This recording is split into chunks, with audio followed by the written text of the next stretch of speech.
বলেন। আসসালামু আলাইকুম, আমি শাহাদাত হোসেন আপনাদের সামনে আবারও এসেছি আরো বেশ কিছু শহরের নিয়ে। আহ, আমরা আছি এখন উত্তরা 4 নম্বর সেক্টরে 17 নম্বর ওটা 2 নম্বর হাউসে। আমরা এখানে মোট 5টা শাওয়ার ইনক্লুড করেছি, 5টা বাথরুমের 2টা ফ্ল্যাটে। তো আমরা আপনাদেরকে দেখাতে যাচ্ছি। এখানে সাধারণত আলাদা তেমন কোনো কাজ হয়নি। এখানে আমরা উপরে হ্যাঙ্গিং ডোর করেছি এবং ফিক্সড করেছি।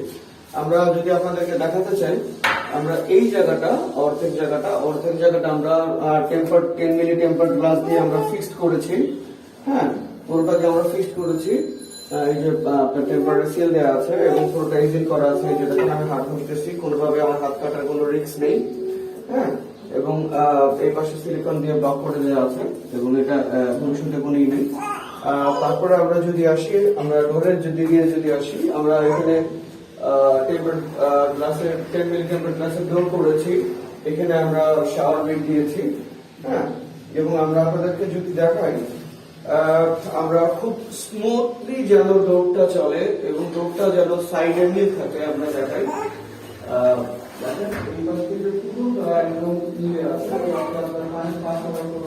সম্ভাবনা নেই।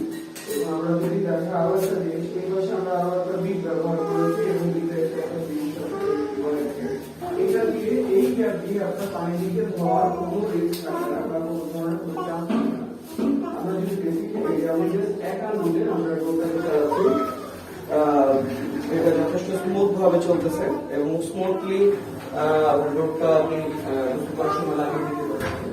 এতে আপনার হলো এখানে আমি শাওয়ার নিব, এইখানকার পানিটা বাইরে যাওয়ার কোনো সম্ভাবনা থাকবে না।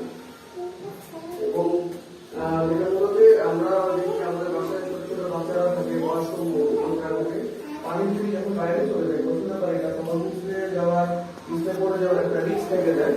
আরো একটা বিষয় হলো যে আমরা কমোডের পানি, অনেক সময় ময়লা পানি ফ্লোরে পড়ে যায়, গোসলের পানি, ফ্লোরের পানি, কমোডের পানি, দুইটা পানি একসাথে মিক্স আপ হয়ে গেলে, আমরা তো জানি যে ময়লা পানি এবং এই পানি দুটা পানি মিক্স আপ হয়ে গেলে তখন এটা নিজের কাছে অনেক সময় অস্বস্তির একটা বিষয় হয়ে যায়।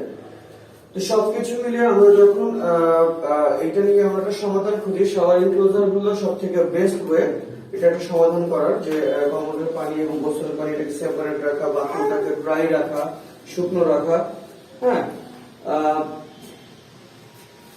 এবং যেটা হলো যে যাই হোক, আমরা এখানে চেষ্টা করছি বেশ চমৎকার ভাবে কাজ করার জন্য। এবং আমাদের ক্লায়েন্ট, ধন্যবাদ শায়লা ম্যামকে, উনি আমাদেরকে 5টি কাজ করার সুযোগ দিয়েছেন। আমি আবার দেখেছি আমরা উপরে আমরা এসএস এর হুইল ব্যবহার করেছি। এখানে 2 পার্টে মোট 16টা হুইল আছে এবং এখানে এই করে দেওয়া আছে। এবং আমরা দেখি যে খুব সুন্দরভাবে প্রত্যেকটা জিনিস, নিচের কোণা, উপরের কোণা, হ্যাঁ, এবং এই সাইডে আমরা রাখছি, এভাবে চমৎকারভাবে করার চেষ্টা করা হয়েছে। আমি যদি জোরেও ধাক্কা দিই তাহলেও আমার এই গ্লাস ভাঙার বা কোনো কিছু থেকে যাওয়ার থাকে না। আমরা উপরে ব্যালেন্সার ব্যবহার করেছি, নিচে ব্যালেন্সার, এই সাইডে ব্যালেন্সার ব্যবহার করেছি, মাঝখানে সফা ব্যবহার করেছি, 2 সাইডে বিট ব্যবহার করেছি। সবকিছু মিলে আমরা মাঝখানে সিকিউরিটি হ্যান্ডেল ব্যবহার করেছি, এসএস এর, এটা জং আসবে না। সবকিছু মিলে আমরা চেষ্টা করেছি যে সুন্দরভাবে কাজটাকে আপনাদের সামনে পৌঁছাতে হবে। এই তো আর আমাদের সাথে থাকুন, নূর কনস্ট্রাকশন পার্কে লাইক দিন, সাথে থাকুন, আমাদেরকে শাওয়ার এনক্লোজার করার জন্য ফোন করুন, আপনাদের যে কোনো সমস্যায় আমাদেরকে ফোন করুন, এবং আমরা নূর কনস্ট্রাকশন পার্ক আপনাদের সাথে সবসময় আছি। ধন্যবাদ সবাইকে। আমি শাহাদাত হোসেন, আসসালামু আলাইকুম।